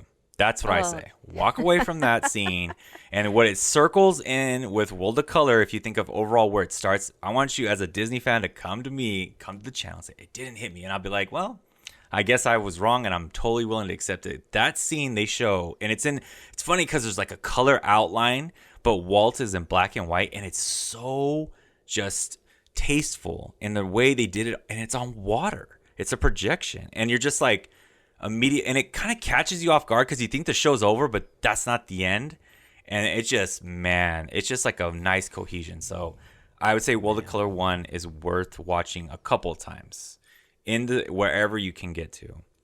Now, jumping over, if you want me to, Hazen, unless you want to talk about World of Color 1, or you want me to jump to the next one? I mean, Nope. there's so much that I would want to ask, but I feel like I think I just need to watch it. The thing is that, I mean, I've seen a lot of clips, right? Because people keep posting them, and then, you know, if you're live streaming from there, I mean, I get to see that as well. But I think I just need to find a way to see it in person, and I think that's where I am at this point. Like, I'm seeing like the projections for Wondrous Journeys, and I'm seeing like World of Color 1, and like even Runaway Railway, right? Like I've seen the queue and everything, and I'm like, hot damn, like right? Yeah. That's like my immediate reaction, and I just feel like I need to figure out a way to be there. And that's, you know, like I said, watching in video, it's easy to be a bit of a critic. And I've gotten this from viewers too that have watched, you know, either we have people that are on, shout out to our FGP members that go out and join the live stream, and you guys too. And then also tell me later on that they watched in person. It's a little bit different. And they say that, and leading into Wondrous, the fireworks show, / projections, if you're there during the week, same thing. Parts I want to give a shout out to, the projections are amazing on the castle, but if you ask me, going to Small World, little spoiler here, actually the projections I think are better over there.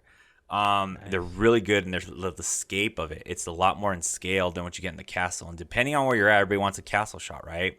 Right. Now, the trade-off, if you want to see Baymax flying, which is, it is what it is. The soundtrack they use, that music and that scene, inspires you immediately. Like, I think the inspiration is what they're trying to create in these things, and showing like the story they're giving is inspiration regardless of adversity, and being a part of something bigger to building.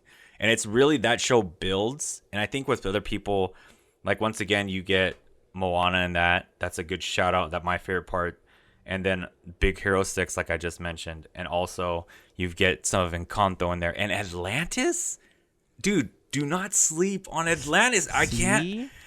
I just slept on it when I was a kid. Like, whatever about that movie. And then now seeing it again, all of a sudden it just like warmed these things. And we all kind of have a soft spot for the Hunchback of Notre Dame, right? Sorry, Notre Dame, as yes. you say. But it's a really great scene. And it's like, I think for our generation, maybe, and even maybe before us or after us, they're connecting again. And shout out to Winnie the Pooh. There's a scene and that transitions at the end with Winnie the Pooh that really hits. Like, I'm not a big Winnie the Pooh fan, honestly, I'm not. And it just hit the right note.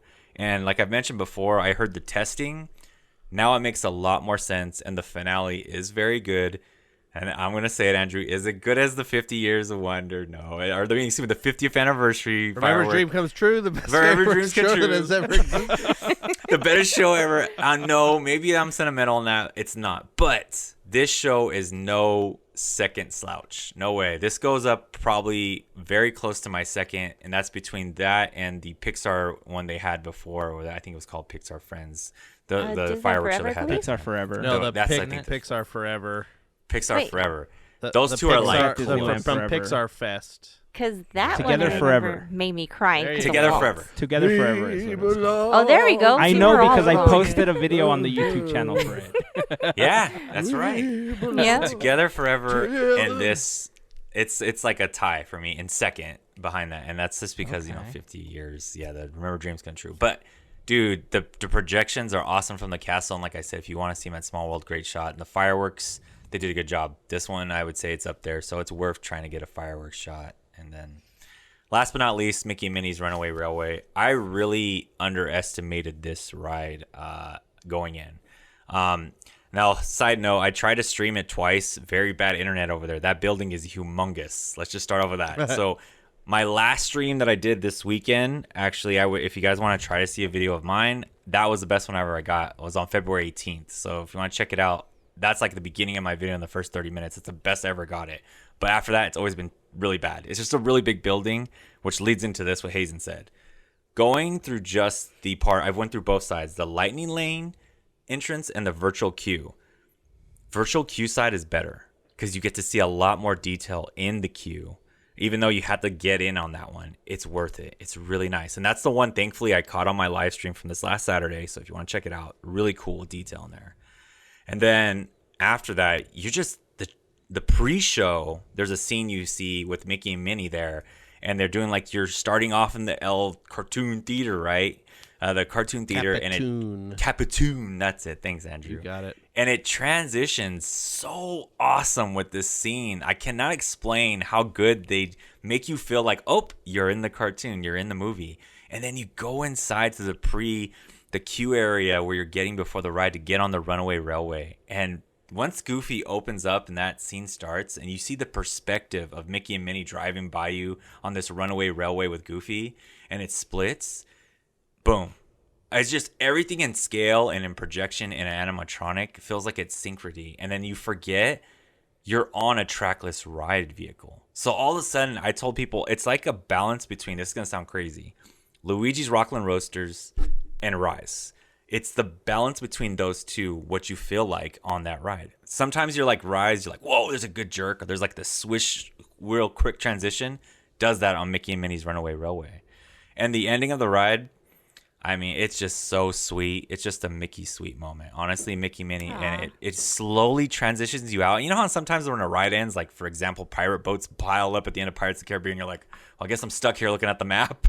Yeah. On this one, when it ends, even there. if I'm asked there, you feel like you're a part of the ride still. Like there's stuff happening. There's like little fireworks, and there's this like little bird. I swear, if they sell this little bird at the end, Chubby. Like, if Disney wants my money, is that the bird? The bird's name is Chubby, and Chubby.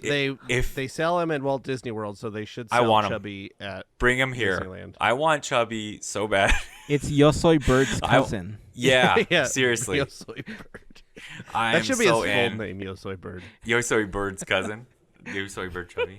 It's so good. The projections I can't give you, and there's tons of hidden Mickeys. And there's also a Club 33 shout out if you guys can find it within the area. If you can find it, let me know. So if it's in the projections, you have to, I hate to say it, you have to ride that ride at least twice or three times to get the full appreciation because it happens quickly and everything is scaled. Like Well, that's you're going to be good. looking up, down, side, right, and things will be new each time you ride it. It's crazy. Damn. The building. Yeah, I'm sorry. I've been on Google Maps. The building for Mickey and Minnie's Runaway Railway is just a slightly bit smaller than the entirety of Super Nintendo World. That's what I thought. It's Dang. humongous. Just the show building. The show building itself is I'm telling you guys. 24.2 acres. Yes, It's exactly. insane. No, the show It's building insane. is almost 4 acres. Or no, almost 3 acres. It feels all that almost tech, big as Rise. It almost feels that big, but I know it's probably not. But it does feel that big as it when you're in there. You're like, wow, just the transition. Oh, you talk about transitions too. It is. You could get a different experience each time depending on what your part of the train breaks off because they break off. It's a runaway railway, right? So you get different perspectives each time depending on your row and then where you're at placed. But then I would say the main like enhanced parts of the ride, you feel like you're getting the best seat to it though. That's the interesting part. Damn.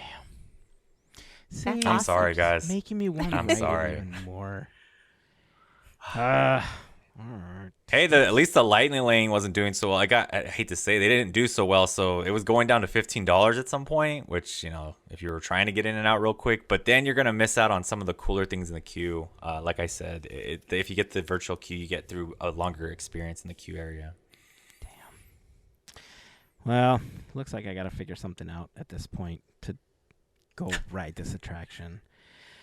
But yeah, I mean, there's so many great things, right? I think the expectation for Runaway Railway was set pretty high because it was such a popular attraction at Walt Disney World that, you know, knowing that they were bringing... it's weird because when they first announced it, when you heard, oh, it's just going to be a mirror image of the one at Walt Disney World, I think from an attraction standpoint, the first thing people think is, oh, great, they're just copying another attraction. But I think it works in this case, right? Especially with the visual elements of the El Capitan and, you know, the difference in the visage itself of the show building. You know, you're entering the Chinese Grauman Theater over at Hollywood Studios, and, you know, the way that was repurposed, they didn't do anything outside of the building, right? They did everything inside, so they didn't have to board anything up. They didn't have to close down an entire section of the park or anything. In this case, because of the reimagining of Toontown, they had to close it. They had to, you know, take down an entire section that was already pre-existing. You know, they had to take shops and everything down. And so we got the better version, I think, because of the experience. And I'm saying this having not even been on the attraction. I'm just going off of like what you said, the videos, like your streams and all that stuff. I mean, we definitely have the better version, right? So regardless, I feel like this is one of those where if you were ever on the fence of, you know, getting Lightning Lane or something to just get on the attraction as quickly as possible, when they first announced Lightning Lane, I was like, I'm never going to pay for attractions. But listen, I don't like standing in line anymore, so Lightning Lane, bring that on. I'm all for it. Am I going to miss the queue? Yeah, kind of. But, I mean, the attraction itself is so good from what I've seen on videos that I'm willing to trade it off for now. You know, the attraction's going to be there forever. It's not like, you know, it's going to be my only opportunity to see it. You know what I mean? But I do want to make sure that I get on the attraction at least once to see it. Am I willing to pay twice if it's $15? Yes, maybe 3 times. But, you know, especially if I can get like pay in 4 Afterpay or something inside of the Disneyland app for Lightning Lane, I'm all for it. Disney, there's another idea for you. But I wanted to go back to Wondrous Journeys for a second because, you know, one of the things about fireworks and the projections and everything that they do is, you know, you touched a little bit on some of the scenes that you had an opportunity to see, some of the memorable ones. And I think fireworks shows are difficult because you always want to try to find a balance where you kind of hit the different age groups. You want to hit the different eras with some of the most memorable things. And if you're not careful, some scenes could feel like something you've seen already in another fireworks show. Maybe the fireworks themselves are different colors or it's projected a little bit differently. But watching this in person, how different is the vibe from, you know, Remember Dreams Come True and all these other fireworks shows that you've seen in the past? This is gonna sound weird, but you know, you're listening to like music from, I don't know, I think it's broken up into like 5 or 6 segments, right? And then like each segment has like different eras. So you got like Princess and the Frog and like Lion King, Alice in Wonderland, you know, all in one. And then you have like your Peter Pan and Dumbo and all that stuff in another section. Yep. When Immortals hits, Immortals to me, I guess it works because Baymax is flying over the castle, but this is what I'm getting at. I think you and I have very similar feelings when we watch the fireworks shows.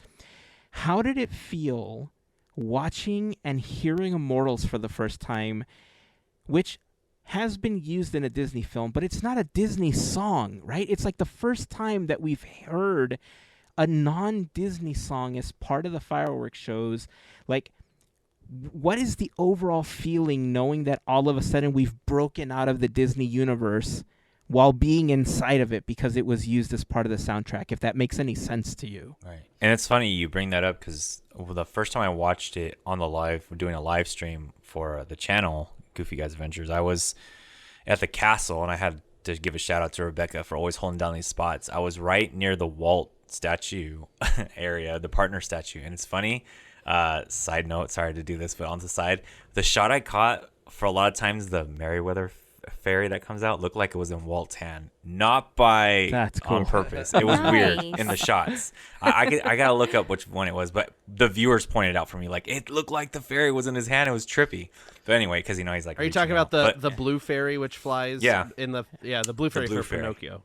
Yeah, Pinocchio. My bad. Sorry, I said fairy. My bad. Yes, that fairy. But to go back to that, I think what helps in that scenario, what I was bringing up, a viewer said, is that even someone that was on the live stream said in the chat, like, is that a Disney song? Like, they mentioned it, and it was coming through on the chat, and I could see.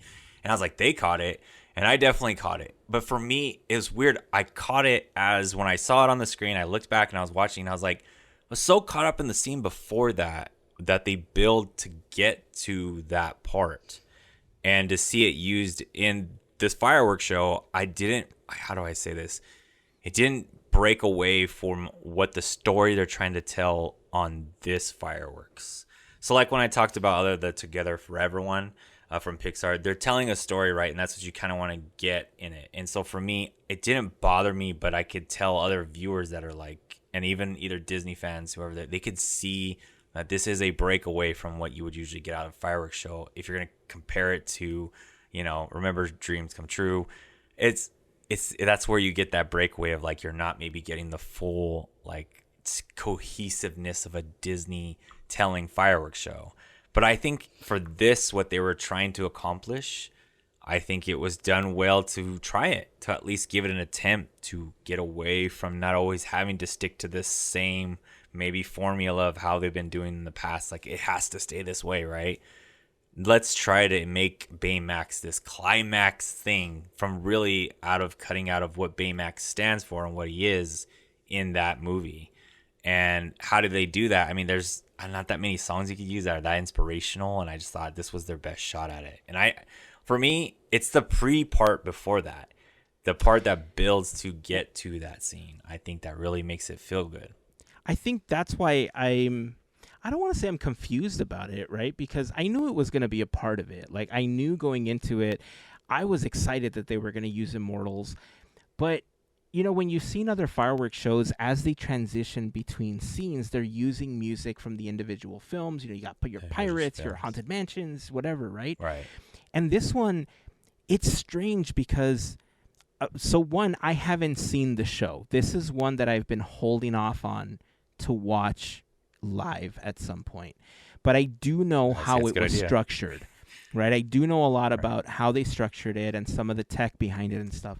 And I know that going into the section where they're playing Immortals, like the section right before, don't they use like a song from Frozen, like for the first time in forever or something like that? Yeah, but there's this. I don't want to ruin. There's like this small transition to when it gets to that point. There's like a very so it's the transitions that are key, basically. Right. Yeah, because so I would say that's kind of where you're gonna be at. Okay. I mean, I'm hopeful for what it is, obviously. I'm excited because it is the first time that they've broken away from the traditional Disney music that they have as part of these shows. And it was funny because I knew that the video packages that they were going to be projecting were going to be like a sort of a medley, right, of different scenes from different films. And so when you talk about like First Time in Forever, like the section that's right before Immortals, you got your Frozen stuff, but I knew that they were going to be doing like Peter Pan and Dumbo. I think there's like a Raya thing in there at some point, and then they also have Treasure Planet.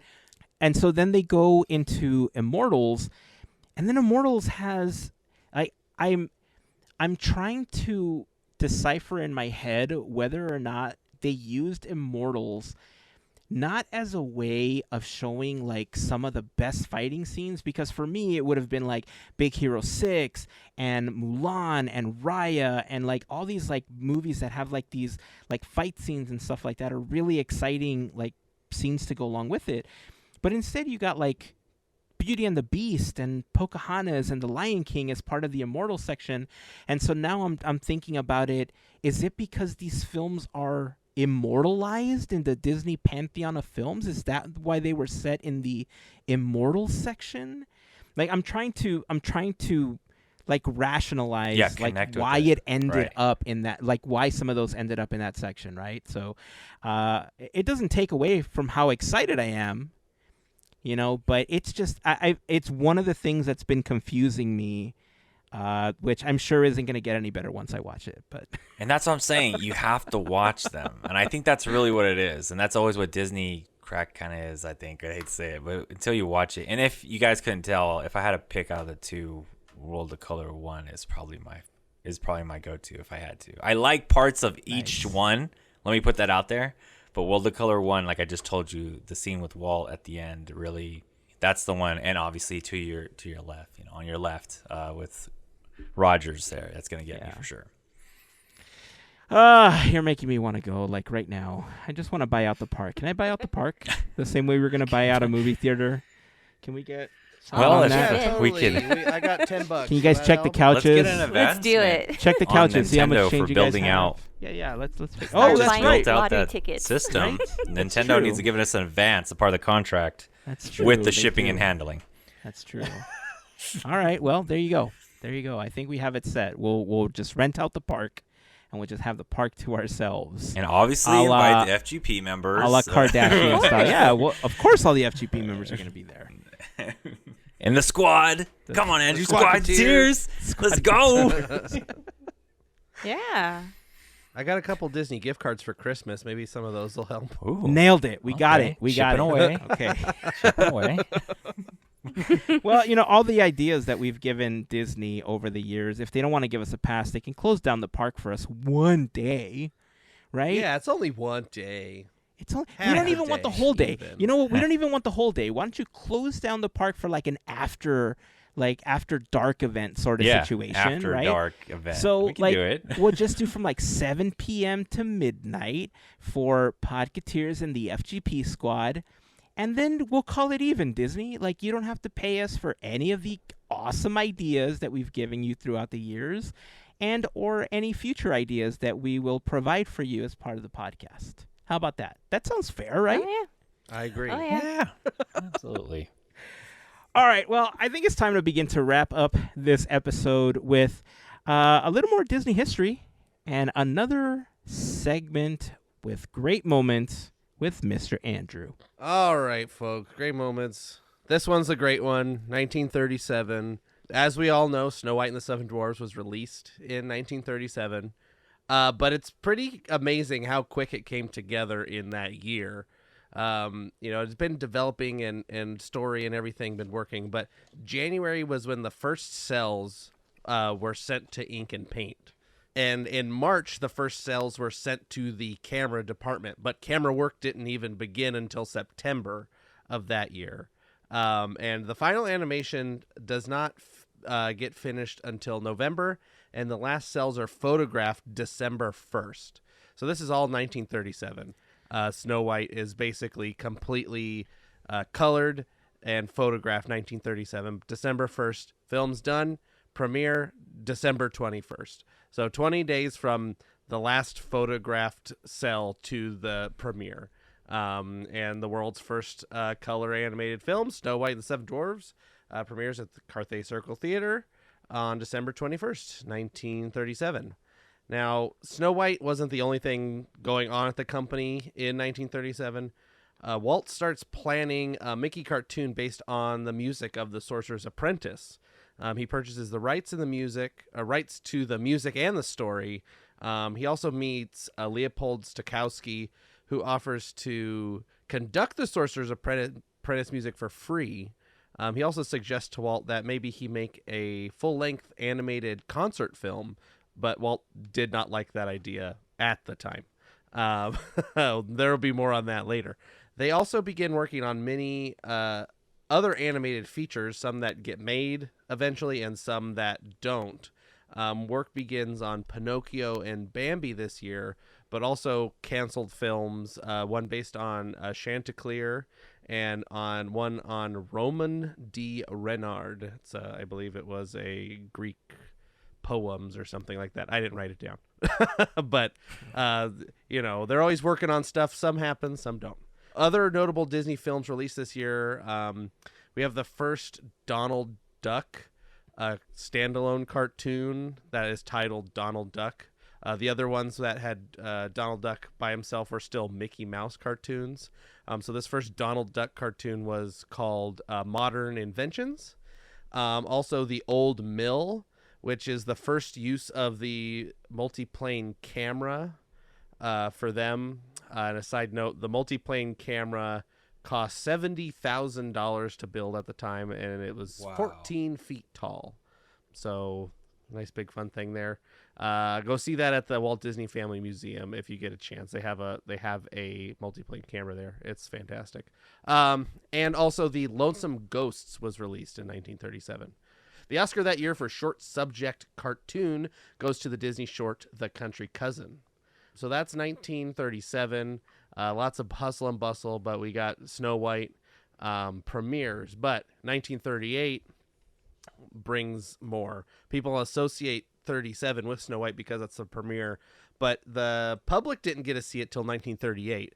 It wasn't released like wide release in theaters until February 4th of 1938, but it does go on to become the highest grossing film at that time, and it held that record until being surpassed by Gone with the Wind, which, if you don't know about Gone with the Wind, adjusted for inflation, Gone with the Wind is the highest grossing film of all time.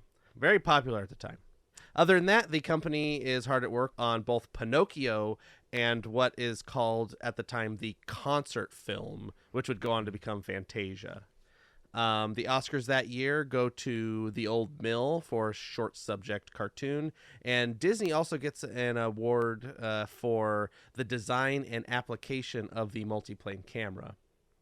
Other fun stuff, Walt receives 3 honorary degrees this year, a Master of Science degree from the University of Southern California, an honorary Masters of Fine Arts from Yale, and a honorary Masters of Arts degree from Harvard. E-Card Walker joins the studio. He starts as a traffic boy. That name will come up probably 6 months from now. I don't know. He comes up in a while. But this is where Card Walker gets his start. Also, Huey, Dewey, and Louie debut this year. Mickey is drawn with pupils for the first time. Walt and Roy put a down payment on what would become the Disney Studios in Burbank. Walt Disney Enterprises is renamed Walt Disney Productions, and I shouldn't have ended with this, but on a more sad note, Walt's personal life, his mother Flora passes away in 1938 as well. So big years for the company. Snow White is going gangbusters. I think I read something, it makes $2 million in, I don't remember. It was just making money hand over fist. They'd borrowed so much money for Snow White. They went like 700% over their budget. Wow. To make this, and it all paid off at the end with Snow White. And that is, Disney's folly turned into Disney's little gold mine right there. So that's a little short and sweet, kind of great moments with Mr. Andrew. It's crazy to think that, as everything's going on, you think of Snow White as a folly, right? That you go 700% over budget and stuff, and look where it is now. One of the most popular Disney films of all time. Like you said, at the time, it was breaking all sorts of records and everything. But it just, time after time, you see Walt just standing up for his dreams and just going forward, like if ever there was something that would describe the word bullish that they love to use in the Disney company, it's Walt and his tenacity to just how he maneuvered through life. And he's like, it's going to happen. We're doing it this way. And I just, Have a gut feeling Right? about it. Just time kind of like after how he time. played it every I time. love it. It just, you hear the stories of Walt, and it just gives you so much hope that when you truly believe in something and you put everything into it, that it can become something this big. Like, it's not going to happen overnight.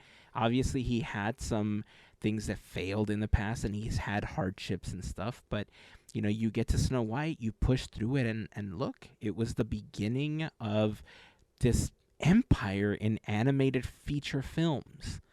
Right? It's inspiring is what it is when you think about it, right? Mm-hmm. Yeah, and it's, and that's just, that's the highlights of those 2 years. There's so much happening in those 2 years with the company, with who Walt meets, and how, especially how Fantasia is developed. It becomes, it's a really like all around weird story of how Fantasia is like, goes from starting out as just a Mickey short and becomes this whole other thing with all these different people involved. I also was reading saying like, people said, at the premiere of Snow White at Carthay Circle, Walt had said to somebody, a friend or whatever, was like, I kind of want to build a park for children. So there's some, I don't know how much of this is true. It has references and things like that, but up at 1937, he's already thinking about what would become Disneyland. And there's so much stuff in all of these things. It's when I do these segments, it's really just the hits. There's so much stuff that happens each year. I have like 8 tabs open when I'm writing these. There's so many different places to get information, and then now I have to look up this person. Make sure, are they a Disney legend or not? Are they this? Are they that? So there's just so much history out there. So it's very interesting to take this, and it's gonna, I hope it's fun for listeners, and it's fun for me because I get to learn all this stuff. It's fun over again if I haven't already. But it's going year by year is going to be really, I think, helpful just for me, seeing how the company grows and just like solidifying some of that history and that trivia in my head. Yeah. Well, we need a trivia master because you know how my brain functions. Yeah. We start the trivia, I forget everything. So we're going to need somebody that's snappy with the answers. All right. Well, I think that's about a good place to wrap up this episode. Larry, before we close out, tell everyone where they can find you, times and days that you stream, and all that good stuff. Well, thanks, guys, and I appreciate you supporting me here on Goofy Guys Adventures YouTube. You go look that up, Goofy Guys Adventures. I think sometimes put Guy, but yeah, it is Guys Adventures. But I am streaming at the park. Mostly that's a majority of the content on Wednesday or Thursday evenings, usually sometime after 6 or 6:30 Pacific time. And then on Saturdays throughout the day.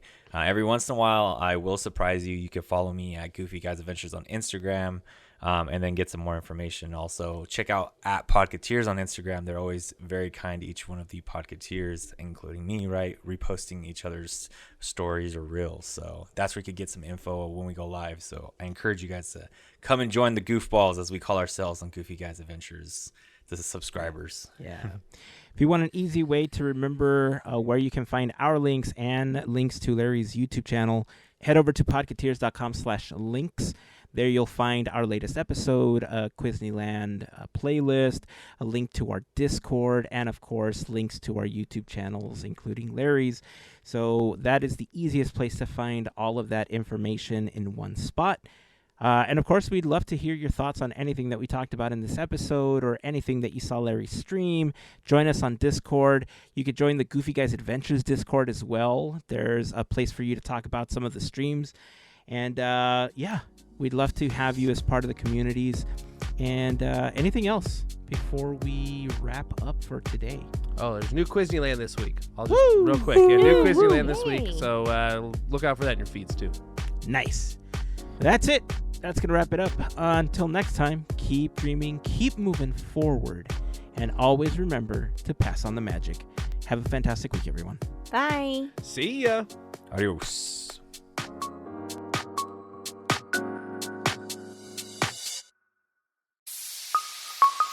Part of the Podketeers Network.